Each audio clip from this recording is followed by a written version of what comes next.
میل کرانی۔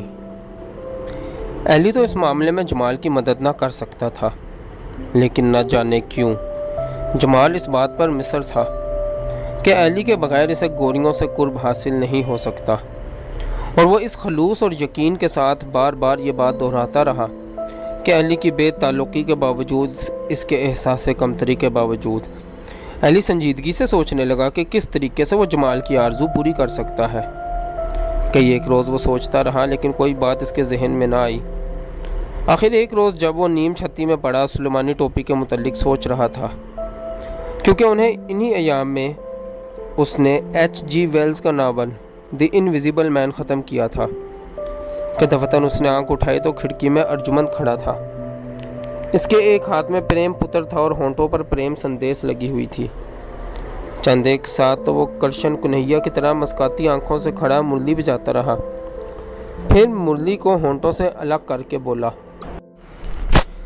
ارے نام روشن کرو نہ کرو، پرنتو اپنے گرو کی لاج تو رکھ لو۔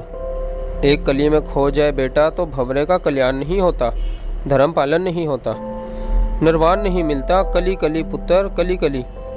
اور بیٹا کنہیا کے بردے کا دوار کھٹکھٹانا ہو تو۔ ارجمند مسکرایا اور اس نے پتر والا ہاتھ آگے بڑھا دیا۔ پریم پتر سے کواڑ کھل جاتے ہیں، مندر میں دیوتا برجمان ہو جاتا ہے، اور پتر پہچاننا کیا مشکل ہے۔ تم نے تو اپنے گرو کا اپمان کر رکھا ہے۔ ایلی اٹھ بیٹھا۔ پریم پتر وہ سوچنے لگا، پھر وہ کھڑکی میں جا کھڑا ہوا اور اس مکان کی طرف دیکھنے لگا جہاں گوریاں رہتی تھیں۔ اس نے اس مکان کی طرف کئی بار غور سے دیکھا تھا، لیکن اسے وہاں کوئی بھی تو جگہ نظر نہ آئی تھی جس کی راہ مکینوں کو دیکھا جا سکتا تھا۔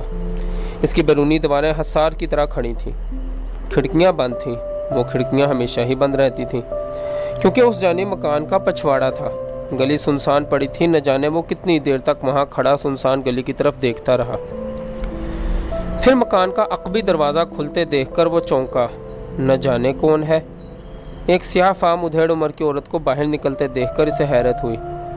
وہ کلہے مٹکاتی ہوئی نو گھر کی جانب آ رہی تھی۔ ارے اس کے ہاتھ میں تو جھاڑو تھا۔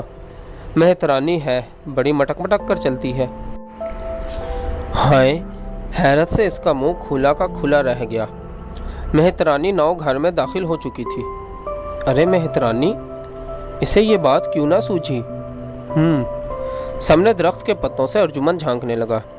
بیٹا، یہ تو اینکرا اینڈی کا پہلا سبق ہے، اسے مہترانی نہ سمجھو۔ اینٹ البحر میں اس کا نام میل کرانی ہے۔ جب تک اپنی جنم بھومی میں میل کرانی موجود ہے، بھنوروں کو غم کس بات کا؟ پھر اس نے مرلی ہونٹوں سے لگا لی اور پریم ودیا میں کھو گیا۔ ایلی جانتا تھا کہ چند ایک منٹ کے بعد مہترانی نچلی منزل میں صفائی کرنے کے بعد اوپر آئے گی، چونکہ بیت الخلاء اوپر ہی تھا، لیکن اس سے بات کرنا ایلی میں اتنی جرت نہ تھی۔ اگر اس نے جواب میں الٹی سی بات کہہ دی، اگر اس نے شور مچا دیا تو جاہ کیا کہے گا، بھالا ہولا پڑے گا، اور پھر اس سے کس انداز سے بات کی جائے۔ یہ ایلی کے بس کا روگ نہ تھا، لیکن اسے خیال آیا بات کرنے میں جمال کا تو جواب نہ تھا، خصوصاً اس قسم کی بات۔ اس نے جلدی جلدی سلیپر پہنے اور چوبارے کی طرف بھاگا۔ میں نے کہا، وہ چلایا، وہ آ رہی ہے۔ آ رہی ہے؟ جمال نے حیرت سے اس کی طرف دیکھا۔ کون آ رہی ہے؟ بھائی وہی، ایلی نے کہا۔ مہترانی؟ مہترانی؟ جمال نے پوچھا۔ ہاں ہماری مہترانی۔ اچھا، جمال کی باچھیں کھل گئیں۔ کیا وہ نوجوان ہے؟ ارے نہیں یار، ایلی نے غصے سے کہا۔ تو پھر؟ جمال نے حیرانی سے پوچھا۔ ارے بھائی، یہی مہترانی ان کے گھر کام کرتی ہے۔ ان کے گھر؟ جمال نے حیرت سے ایلی کی طرف دیکھا۔ گوریوں کے گھر، وہ بولا۔ اچھا؟ جمال نے خوشی سے تالی بجائی۔ کیا واقعی؟ ہاں، ایلی نے کہا۔ میں نے تو اسے کبھی دیکھا بھی نہیں۔ تو دیکھ لو نا اور بات بھی کر لو۔ بات؟ کیا بات کروں میں اس سے؟ پوچھوں میں کون سی ہے؟ تم بھی بے وقوف ہو۔ ایلی نے سیانے کا پارٹ ادا کرنا شروع کر دیا۔ پہلے اس سے ادھر ادھر کی بات کرو، ویسے ہی گپ شپ، اور اگر دیکھو کہ بات چیت کرنے والی ہے تو۔ ایلی خاموش ہو گیا۔ تو کیا؟ تو اسے کہو کہ تمہارا خط پہنچا دے ان تک۔ خط؟ جمال چلایا۔ اس کا چہرہ یوں چمکنے لگا جیسے کسی بچے کو نیا کھلونا مل جاتا ہے۔ لیکن ایلی نے سیانوں کی طرح احتیاطی تدبیروں کی وضاحت شروع کر دی۔ لیکن آج ہی بھانڈا نہ پھوڑ دینا، آج تو ٹٹولو اسے۔ این اس وقت سیڑھیوں میں مہترانی کے پاؤں کی چاپ سنائی دی۔ اچھا تو میں باہر کوٹھے پر جاتا ہوں، تم یہیں بیٹھے رہنا۔ یہیں بیٹھا رہوں؟ ایلی کا دل ڈوب گیا۔ نہیں نہیں، میں چلتا ہوں۔ ارے نہیں، جمال نے کہا، مجھے اکیلا نہ چھوڑو۔ ایلی نے کہا، ایسی باتیں اکیلے میں کی جاتی ہیں۔ اگر اسے معلوم ہو گیا کہ اندر کوئی سن رہا ہے تو اس پر لازم ہو جائے گا کہ اپنی پاک بازی کا ڈھونگ رچا بیٹھے۔ سچ، جمال نے کہا، بات تو ٹھیک ہے۔ ہاں ہاں، ایلی بولا۔ یہ کہہ کر وہ سیڑھیاں اترنے لگا۔ نیم چھتی کے دروازے کے قریب مہترانی آ رہی تھی۔ ایلی نے اسے دیکھ کر بظاہر آنکھیں جھکا لی اور کنکھیوں سے دیکھنے لگا۔ ادھیڑ عمر کی عورت ہونے کے باوجود اس کا بانک پن واضح تھا، اس میں مرچیلا پن تھا اور نگاہ میں بے باکی کی جھلک تھی۔ گھبرا کر وہ نیم چھتی میں داخل ہو گیا۔ اس کا دل دھک دھک کر رہا تھا، نہ جانے کیا ہوگا اگر اس نے جمال کو تھپڑ مار دیا تو۔ اگر جہاں کیا کہے گا؟ جہاں کے ہونٹ حقارت سے کھل جائیں گے اور پال کی ناک سوچ کر پکوڑا ہو جائے گی، اور وہ دونوں مل کر کہیں گے، ہاں بھائی، ایلی کا دوست تھا، نہ وہ ایسی حرکت کر دی تو کیا تعجب ہے۔ جب محترانی چلی گئی تو جمال بھاگا بھاگا ایلی کے پاس آیا۔ یار، وہ بولا، وہ تو سمجھو پہلے سے ہی گرم ہے، محبت کرنے کی ضرورت ہی نہ پڑی، تم تو مجھے خواہ مخواہ ڈرا رہے تھے۔ کس طرح بات کی تھی تم نے؟ ایلی پھر سے سیانہ بن کر بیٹھ گیا۔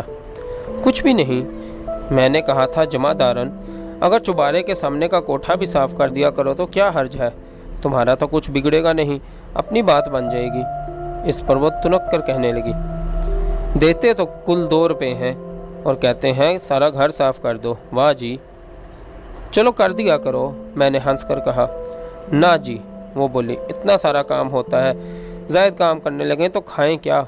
اچھا، میں نے برا سا منہ بنا لیا، تو مجھ سے بھی 1 روپیہ لے لیا کرو۔ یہ کہہ کر میں نے جیب سے 1 روپیہ نکال کر دیوار پر رکھ دیا۔ میں نے سوچا جو ہتھیلی پر رکھا تو بدک نہ جائے۔ اس نے برا سا منہ بنایا اور چوبارے کے سامنے جھاڑو دینے لگی۔ پھر وہ آپ کہنے لگی، لو، یہ تو چوبارہ بھی صاف نہیں کیا کسی نے کبھی، تو کیا میں خود جھاڑو دیا کروں؟ میں نے ہنس کر پوچھا۔ اس پر ذرا مسکرائی، بولی، اچھا تو میں کر دیتی ہوں صاف۔ اس پر میں نے دہائی مچا دی، نہ بابا۔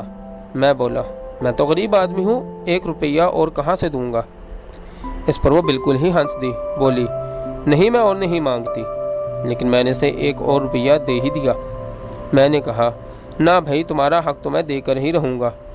اور ایلی، میں نے دل میں کہا، سالی اب تو رام ہو جائے گی۔ وہی ہوا۔ وہ ہنس ہنس کر مجھ سے باتیں کرتی رہی، اس کا نام گجری ہے، بچہ کوئی نہیں۔ میں سمجھتا ہوں بڑی گرم ہے، ایمان سے، اور ہے بھی تو اچھی خاصی۔ جمال کھجاتے ہوئے بولا، کیا گوریوں کی بات کی؟ ایلی نے پوچھا۔ خود ہی تو منع کیا تھا تم نے، اور اب خود ہی پوچھتے ہو مجھ سے۔ اچھا کیا تم نے، ایلی بولا۔ جمال ہنسنے لگا۔ یار، میرا خیال ہے کام بن جائے گا۔ دوسرے روز ہی جمال ہنستا ہوا ایلی کے پاس آیا۔ میں نے کہا، یار، وہ بولا، مجھے خط لکھ دو نا۔ خط؟ ایلی نے پوچھا، کیسا خط؟ وہی خط، جمال نے کہا۔ گجری مان گئی ہے، وہ ہنستے ہوئے بولا۔ گجری؟ وہی محترانی، اس کا نام گجری ہے۔ کیا نام ہے نا؟ مان گئی ہے، ایلی نے دہرایا۔ باقی انشاءاللہ اگلی ویڈیو میں۔